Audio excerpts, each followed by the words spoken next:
Hello there. Welcome to the first episode of the Film Library, a Kanopy podcast where we talk about movies, TV, and the best Kanopy has to offer. All you need to watch is your library card. We're your hosts for season 2. I'm Kristy Puchko, the entertainment editor at Mashable.com. And I'm Jeff Rossio. I'm a marketing guy by day and a movie lover by night who creates content on social media. To kick off this season, we decided the best way for you to get to know us is through some of our favorite movies. Yeah, so I think one of my life dreams was to have Letterboxd ask me my top 4 and let everybody get to know me that way. So I'm very excited to introduce myself in this way to everyone here. I love that. So let's take that Letterboxd energy. We've each picked out 5 movies that you can watch right now on Kanopy that give a kind of feel for who we are and what we love to see in movies. Do you want to start, Jeff, or should I? My first pick was actually The Great Dictator, which is a movie I absolutely loved. I had the Criterion Collection Blu-ray. I've seen this many times. I'm a big collector, so it's actually on the shelf right behind me up here. One of my favorites. But I'm also a history and political science major. So like I love anything that dives into actual history. And the craziest thing about The Great Dictator, if you've never seen it, it's basically Charlie Chaplin, not a silent film. Chaplin's talking the whole time, which is very different than a lot of stuff he did.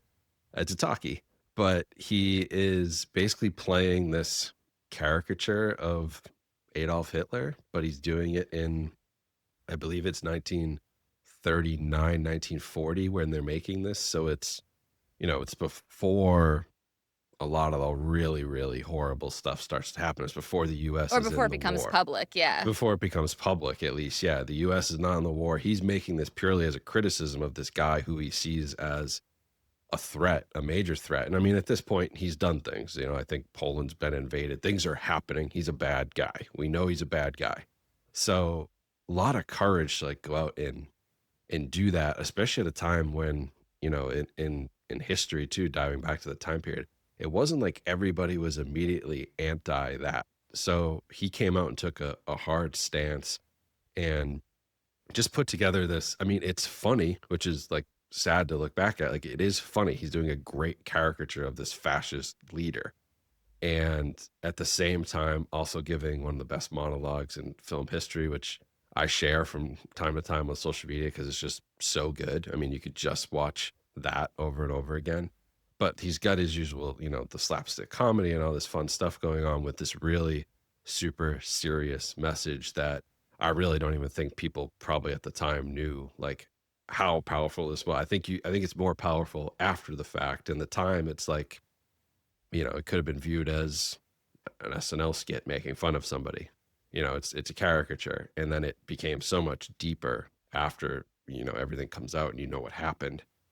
But it's such a powerful movie, just courageous movie, just like Charlie Chaplin. I give a ton of props to for that, because that took guts to put out there and make. And who at that point in time, who knew? Like, that could have been it for him in Hollywood, depending on how things played out. Like, you didn't know where this was all going to go, but he stood up for what he believed in, which is just great, super cool. Yeah. More of that.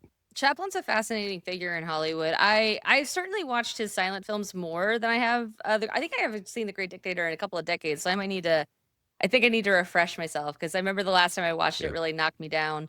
But yeah, it's been a minute. I like that pick.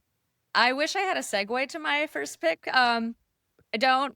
I'm just going to throw it out there. It's Parasite from 2019, Bong Joon-ho movie that won the Palme d'Or and the Academy Award for Best Picture. I remember when I first saw this at TIFF, there was already a lot of buzz building. I knew it was a crime drama. I did not realize walking in, it's also a psychological thriller. It's also a ghost story. It's also a class comedy. And that's kind of what I love about watching a Bong Joon-ho movie, is that genre does not define him. He will go where he wants to go. And like, it's just such a thrilling film. It's about this family that's impoverished that finds that their way up into economic independence, into the good life, is essentially to kind of latch on to this very privileged, very oblivious, very rich group of people. And the way that they find their way into this household is incredible, and you root for them, but then things get really weird and twisted. And it is something that is so surprising and so shocking that, like, I'm not remotely surprised it won Best Picture. I think it's amazing. And if you're not so familiar with Bong Joon-ho work, I think it's actually a really good introduction. Like, dive in and then go look for everything else he's made. Yeah, that's fair. Probably his most easily accessible one, maybe, for most people. And I I do have a confession. I've only ever seen that movie on an airplane, and I think I'm doing it a disservice. So I've been meaning to rewatch it. It kind of was claustrophobic in that way, Yeah, though. I'm not It was, like I'm not pressed you watched it on an airplane. I'm concerned for you that you watched it on an airplane. yeah, it was a weird experience. That's why I remember it so vividly. It was a long flight, and that's the 2 hours I took to start it off. Yeah, very strange. But another, I do like weird movies. I like strange stuff. I like surprising stuff. So the next one on my list that I found on Kanopy was Possessor, which is a Brandon Cronenberg film, and I love his father. I love the Cronenberg family, so they can do no wrong in my eyes. But that one, that was shocking. I went in completely blind. Some of the moments in that, I mean, made me jump out of my chair. And I'm a horror movie guy, and it doesn't usually get to me. This is almost kind of like Bong Joon-ho. This is a genre bender. It's horror, thriller, sci-fi, weird dystopian almost in a way. It was such an unique out of the box type of movie. I love like stuff that takes risks like that. And just the whole concept was so fun to watch. So if you've never seen, I feel like it's really like a hidden gem. I don't think it did like huge numbers or anything. It's kind of well known in like the deeper horror circles, but man, that is such a great movie. I will confess, it's one of my blind spots, but I do have it on my watch list. Oh So yeah, you'll like it. It's fun and wild, just wild. It's Cronenberg. I mean, it's what you'd expect. I love that. For my next pick, I wanted to go something a little bit lighter, but I also still with some sass, still with some genre bending. So I went with Charade from 1963, directed by Stanley Donen. It stars Cary Grant and Audrey Hepburn in this like fun thriller where this is sort of not sounding so fun. Her husband dies, and she's like, "Oh, what?" She was gonna divorce him anyway. We're fine with it. It's fine that he died. And also, then Cary Grant shows up, and you're like, "He's cooler anyway. Let's just go." But there are weird former associates of her husband that start lurking around and threatening her, and they want the money. What? And she's like, "I don't know what money you're talking about." And it becomes this like intense at times, but zany at times, like romantic comedy, action, crime movie where Walter Matthau also pops by for an appearance where he eats sandwiches and generally is just Mathauing it out. And it's just I watched for my job, I watched some things that are really intense. So after watching a lot of very intense things, I was like, I need to breathe. I need a little. And Yeah. Charade is like that good moment. The banter in it is so good. The chemistry is so good that it's like I just keep coming back to it. I'm a huge Walter Matthau fan because he looks just like my grandfather. They are doppelgangers. We used to make, and he was a baseball coach back in the 70s, and it looks like Bad News Bears. Like the pictures I have of him, it's wild. It's a running joke in our family. It was like, wow, he's basically Walter Matthau. I'm very jealous of that. My grandfather looked like Mel Brooks. My grandfather looked like Mel Brooks, but specifically in Dracula Dead and Loving It. Okay. Very I don't specific. Yeah, like it's That's a never look. That's a look. yeah, never again. But in that movie, I was like, hey, Yeah. there's my pep. I do need to see Charade though. That is on my list. I have so many. There's so many movies. I have so many I still need to watch. That sounds like a lot of fun though. It's got a lot of people I like. Um, I'll keep it light though, because I went kind of dark with my first two, I will say. They were both differently dark, but both pretty dark. I picked Hot Rod because I like to live in these I say I like live in these extremes. I'm gonna watch like the most extreme, messed up horror movie, and then I'm gonna watch like the goofiest, stupidest comedy. And that's where I live, is on those two ends of the spectrum.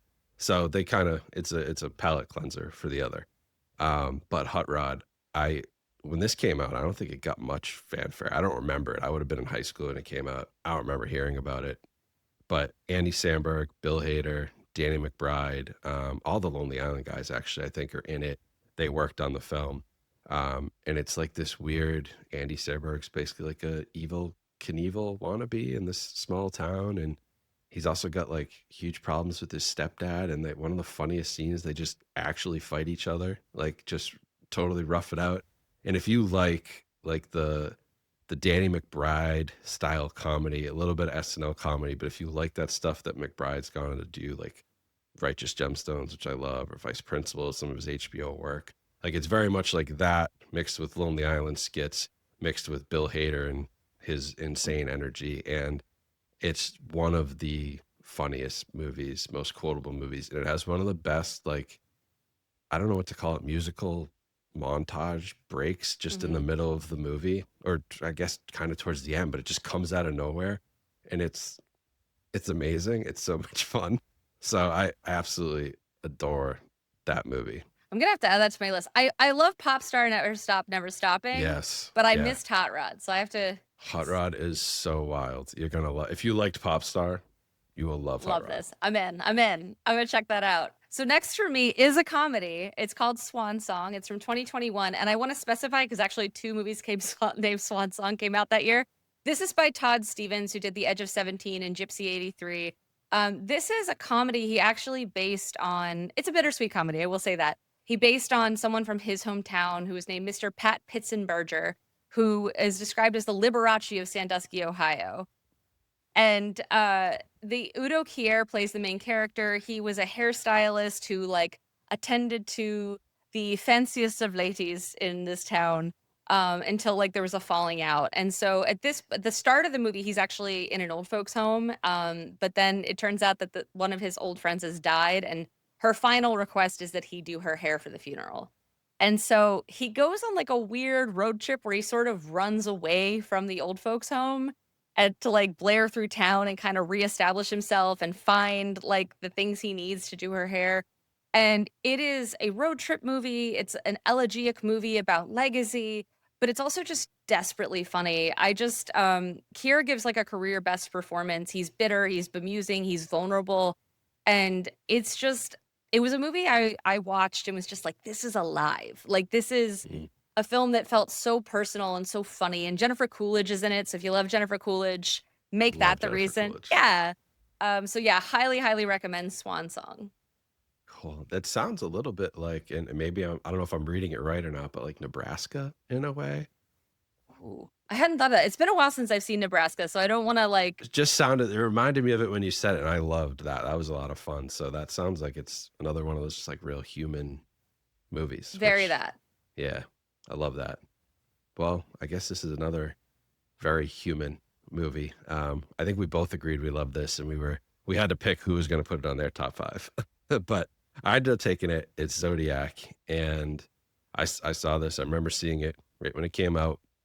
I was like 15 or 16. And at that point in time, I was like, I'm going to the FBI and this is what I'm going to do. Like I was obsessed. And if I wasn't doing that, I was going to do like investigative journalism, because that movie I was like, those guys are so cool. We're very different people in that I watched this movie and was like, I'm gonna lock all my doors. That's what my wife did. I think she saw this with me, and yeah, she would lock the doors and I was like, I want to go catch this guy.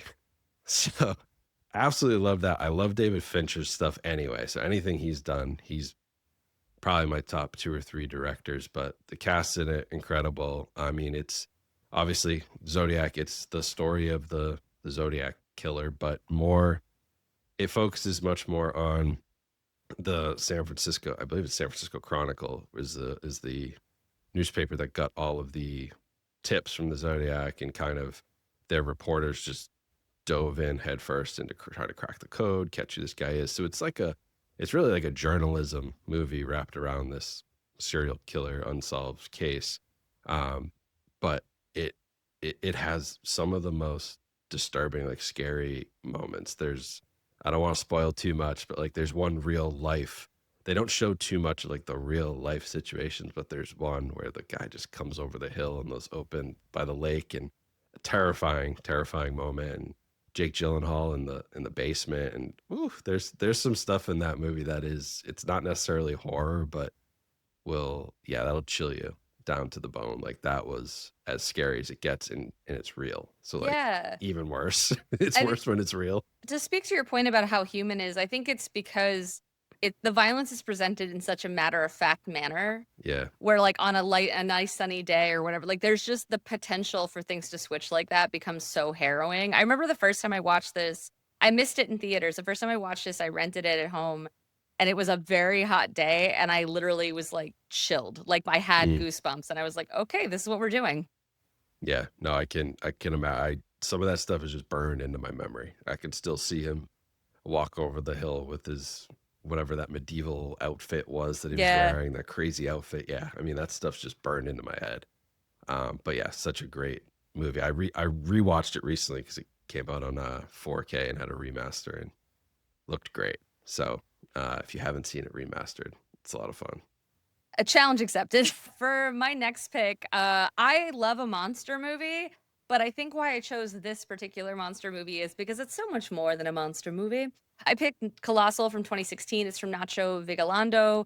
It stars Anne Hathaway, Jason Sudeikis, Tim Blake Nelson, and it is a kaiju movie about Anne Hathaway. In that she plays a character who has kind of just been drinking too much and screwing up her professional life and her personal life. With the is it Dan Stevens? It's Dan Stevens. I think so. Yeah, and like Yeah. so she's like screwed up her life, so she kind of like tail between her legs goes back to her hometown. She's like crashing at her parents' house. It is like 100% the scenario you have nightmares about if you ever were uncool in high school, that you will go back to your hometown and run into the people you knew then, and that's exactly what happens. She runs into Jason Sudeikis, who knew her in high school, and he's like, "Let's hang out. You can work on my bar." And somehow that leads to her realizing that she somehow has the power to create a giant towering monster that appears in South Korea and rampages the city. And, like, if you're like, "How do those things go together?" Please watch this movie. It's actually so thoughtfully done and so funny, and, I just think Nacho makes really fascinating films to begin with, but also, like, this one, you watch it the first time and you're like, "Oh," I feel like you immediately wanna watch it again to see, like, how did these pieces come together? Because he lays the groundwork so subtly that I have watched some people walk out of it and go, "Everything made sense to me," and other people walk out of it and go, "I didn't get where we went, how we got there." So, yeah, I would say watch it twice, watch it with friends. I need to do that because I was in between that first and second person when I saw it the first time, and that was way back when it came out like 8 or 9 years ago now. So it's like, yeah, I need to rewatch it. But you know what's funny is that one comes up all the time on social media. I see clips, all these accounts that post clips on TikTok or whatever, and I always see people going like, "This isn't real. This is not a real movie," because it just looks like something like the clips they show. It looks like almost like an SNL skit or something. Right. They're like, and it's got Sudeikis in it, and they're like, "What is this?" And I always tell people like, "No, no, no, go watch the movie." In the comments, I go in and respond to a bunch of people and say, "No, please, it's a real movie. Go watch it. You should watch this movie." Because it's really interesting. Yeah, I love hearing that because I'm sadly, that's not my algorithm, but I love hearing that because when it came out, I was like, "This just," even watching it, I was like, "This is a real movie." Like, Yeah, props to Anne Hathaway, where she hit a point in stardom where she's like, "Imma get weird with it," and she has, and I love her for that. absolutely. Yeah, it does come up though. I think it's got legs. It's one of those like cult classic type movies that definitely has legs. Well, my last one is not as well. I guess this also features a big. It's not alive, but it is the Wicker Man. It not quite a kaiju, but close. Um, but yeah, the original Wicker Man too. Not Nick Cage. I love Nick Cage, but not the Nick Cage one. The original Wicker Man. And the first thing that struck me was just like, this is like 90 minutes and like you're to the point and in and out. It's just such a like 70s movie. Like we're getting to the point. We're doing this thing. We don't need 3 hours. Mhm. And I love that about it. But the set pieces, the acting in it, I mean, disturbing, creepy. You don't know what's going on. Like I love that. I love that I'm not sure, even though I knew, like just from pop culture, I was like, I know how this ends. But I still was fascinated with how we got there, which was really cool. So it falls into my like I love the Ari Aster stuff. I love Robert Eggers. It feels like something that kind of influenced all of that, of course. And I love that it has so many different cuts because Yeah. that was the cool thing was I have the disc and it's like, well, you got the final cut and you have like the theatrical cut and you have the director's cut. And I was like, oh, so you can like once I found out I loved it, I was like, well, I guess I get 3 different shots at picking which one I like the best. And it was really a ton of fun to watch. But yeah, the end is it's not super fun. That's a dark movie too. I have a lot of dark movies. I'm That's not that okay. dark a person. I just so Plenty as much as these movies may define me in a way, it's like I think it's because I don't know. It's I have like anxiety and stuff, and I'm like, well, let me watch something that makes me feel better about about where I'm at versus where these people are. I totally get that. I honestly watch a lot of horror, and I think part of that is because it gives my feelings of anxiety a place to go, where it's Yeah, like the problem with anxiety is that you're like upset about something and you don't know why. And in horror, I know why. It's right there. right. At least I'm not inside the Burning Man. Yeah, I'm things could not. be I'm not worse. that bad. It could always be worse. My last pick is also kind of dark, but it's a darkness that sneaks up on you. I picked American Animals from 2018.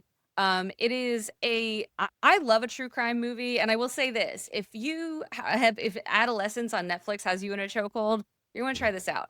I will say the content is far less traumatizing than that show. But I'm a sucker for true crime documentaries, and director Bart Layton, he made The Imposter, which is about a French con artist who tricked a Texas family in a very intense way. It's an amazing. It's also on Kanopy, but the reason I picked this follow up is because of the way it blurs fact and fiction. So American Animals is part documentary and part narrative thriller. It centers on a real case where a group of privileged college boys planned a heist to steal books from their college that were worth $12 million. And they're like, we're going to steal them, we're going to fence them, we're going to make tons of money. To plan it, they watched movies like Reservoir Dogs. And in their fantasies, which Leighton plays out with actors like Barry Keoghan and Evan Peters, the vision they have of this heist is very Soderbergh's Ocean's 11. It's like Elvis music's playing, they're in slick fitted suits, everything moves so smoothly. But when it actually comes to the heist, nothing goes as planned. And where the build up is very funny, um, when reality hits, the film's tone shifts very dramatically. And I rewatched it again just to kind of get the feel of it. And it's just so electrifying because the first half of it is about goofballs who have this like American ideal of, the roguish thief or something. But when they actually try to pull it off, they realize, like, Tarantino movies in real life would actually be very upsetting. And True. what's doubly fascinating is, and when I say it's part documentary, the guys who did this are in the documentary giving talking head testimonials about what happened. And sometimes the scene will change abruptly because one of them will say, no, the guy was dressed like this. No, the guy wasn't there. It was actually at this place. And like locations will change. So within watching this, you are constantly reminded that the perspective being shown is at war with other perspectives. So watching it, you have to constantly question yourself about what is real, what serves the plot, what serves their agenda as they look back on this.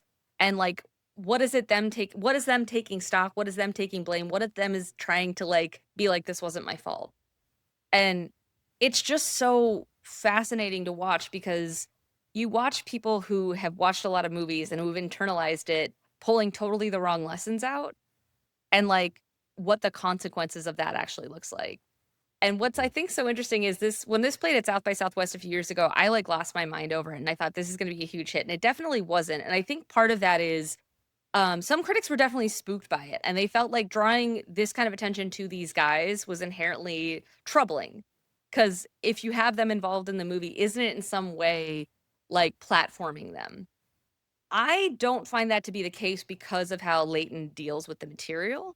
I feel like you can't walk away from this and feel like these are good guys or they are rock stars or they accomplished something amazing. I think you do walk away with a sense of empathy for them, but also more so for the people affected by their actions.